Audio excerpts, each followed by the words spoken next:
আগামী ৪৮ ঘন্টার মধ্যে নাকি ইসরায়েলে হামলা চালাতে পারে ইরান। আমেরিকার গোয়েন্দা সূত্রে এই খবর পাওয়ার পর রীতিমতো নড়েচড়ে বসল ভারতীয় বিদেশ মন্ত্রক। দেশের নাগরিকদের আপাতত ইসরায়েল বা ইরানে না যাওয়ার পরামর্শই দেওয়া হয়েছে। এখানেই শেষ নয়, ইরান ও ইসরায়েলে বসবাসকারী ভারতীয় নাগরিকদের অবিলম্বে ভারতীয় দূতাবাসের সঙ্গে যোগাযোগ করতেও বলা হয়েছে। শুক্রবার ভারতীয় বিদেশ মন্ত্রকের তরফে বিবৃতি জারি করে ভারতীয় নাগরিকদের ইরান ও ইসরায়েলের না যাওয়ার পরামর্শই দেওয়া হয়েছে। একই সঙ্গে ইরান ও ইসরায়েলে বসবাসকারী ভারতীয় নাগরিকদের সংশ্লিষ্ট দেশের দূতাবাসের সঙ্গে যোগাযোগ করে নিজেদের নাম নথিভুক্ত করার পরামর্শও দেওয়া হয়েছে। নিজেদের নিরাপত্তা নিশ্চিত করার জন্যই নাকি এই পরামর্শ দেওয়া হয়েছে।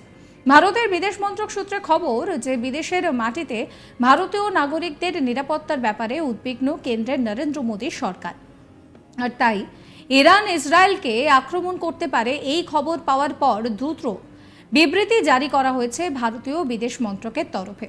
কিন্তু কেন এইভাবে ইসরায়েলের ওপরে হামলা চালানোর ব্যাপারে উদ্যোগী হলো ইরান? জানা গিয়েছে, ইসরায়েলের সঙ্গে ফিলিস্তিনি জঙ্গিদের যুদ্ধ শুরুর পর থেকেই ইসরায়েলের সঙ্গে ইরানের একটা বিশাল বড় দূরত্ব তৈরি হয়। প্রকাশ্যে অবশ্য ইসরায়েলের বিরুদ্ধে যুদ্ধ ঘোষণা করেনি ইরান, কিন্তু সম্প্রতি সিরিয়ার রাজধানী দামাস্কাসে অবস্থিত ইরানি দূতাবাসে হামলা চালানোর অভিযোগ ওঠে ইসরায়েলি সামরিক বাহিনীর বিরুদ্ধে। ওই ক্ষেপণাস্ত্র হামলায় মৃত্যু হয় 7 জনের, যাদের মধ্যে ছিলেন ইরানের সামরিক বাহিনীর 2 জেনারেল। এরপরে ইসরায়েলের বিরুদ্ধে সরাসরি হামলা চালানোর হুঁশিয়ারি দিয়েছিল তেহরান। এমনকি ইসরায়েলের বন্ধু দেশ আমেরিকাকে এই দ্বন্দ্ব থেকে দূরে থাকারও পরামর্শ দেওয়া হয় ইরানের তরফে। সূত্রের খবর, শুক্রবার ওয়াল স্ট্রিট জার্নালের তরফে আমেরিকার এক উচ্চ পদস্থ গোয়েন্দাকে জানানো হয় যে ইসরায়েলের ওপরে হামলা চালাতে পারে ইরান। আগামী 48 ঘন্টার মধ্যে উত্তর ও দক্ষিণ ইসরায়েলের বিস্তীর্ণ অঞ্চলে হামলা চালাতে পারে তেহরান। এরপরেই আমেরিকা, ফ্রান্স, জার্মানি সহ একাধিক দেশে তাদের নাগরিকদের ইরান ও ইসরায়েলে যাওয়ার ব্যাপারে সতর্কবার্তা জারি করা হয়েছে, আর সেই একই পদক্ষেপ গ্রহণ করেছে ভারতও।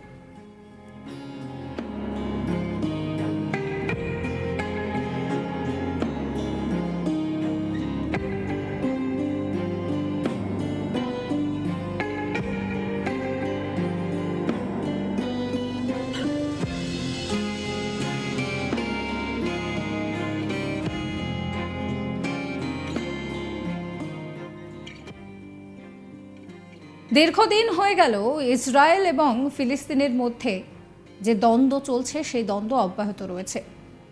বারবার এখানে কিন্তু আমেরিকার মতন শক্তিধর দেশগুলিকে বলা হচ্ছিল যে যাতে এই যুদ্ধে তারা সরাসরি না জড়ায়। ইরানের তরফ থেকেও সেই কথা বলা হয়েছে। কিন্তু আমরা যে ছবিটা দেখেছিলাম, যে সমস্ত অত্যাধুনিক যুদ্ধাস্ত্র, জাহাজ ইত্যাদি পাঠিয়ে ইসরায়েলের হাতকে এক প্রকার শক্ত করার চেষ্টা করেছিল আমেরিকা, এবং তারপর ইরান, লেবাননের মতন জায়গাগুলো তারাও জানিয়ে দেয় যে তারা ফিলিস্তিনের পক্ষেই রয়েছে। এরপর থেকে শুরু হয় এই যুদ্ধের উত্তাপ বাড়া। এই যুদ্ধকে কেন্দ্র করে যেন রীতিমতন দুভাগে ভাগ হয়ে গিয়েছে গোটা বিশ্ব। আর তারই মধ্যে আগামী 48 ঘন্টার মধ্যে নাকি ইসরায়েলে হামলা চালাতে পারে ইরান। আমেরিকার গোয়েন্দা সূত্রে এই খবর পাওয়ার পরই নড়েচড়ে বসেছে ভারতীয় বিদেশ মন্ত্রক। দেশের নাগরিকদের আপাতত ইসরায়েলে ও ইরানে না যাওয়ার পরামর্শ দেওয়া হয়েছে।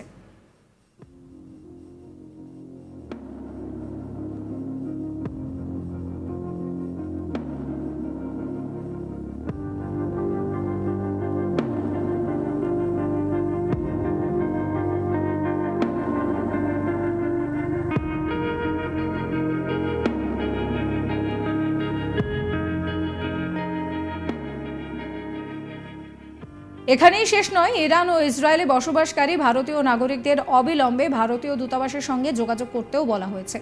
শুক্রবার ভারতীয় বিদেশ মন্ত্রকের তরফে বিবৃতি জারি করে ভারতীয় নাগরিকদের ইরান ও ইসরায়েলে না যাওয়ার কথা বলা হয়েছে।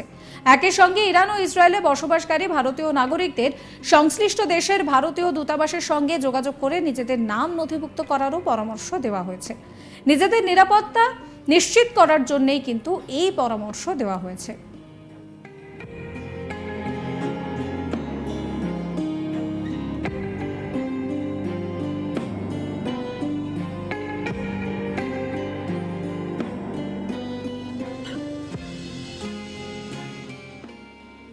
সাবস্ক্রাইব করবেন আজ তাক বাংলার ইউটিউব চ্যানেলকে, ফলো করতে ভুলবেন না হোয়াটসঅ্যাপ চ্যানেলও।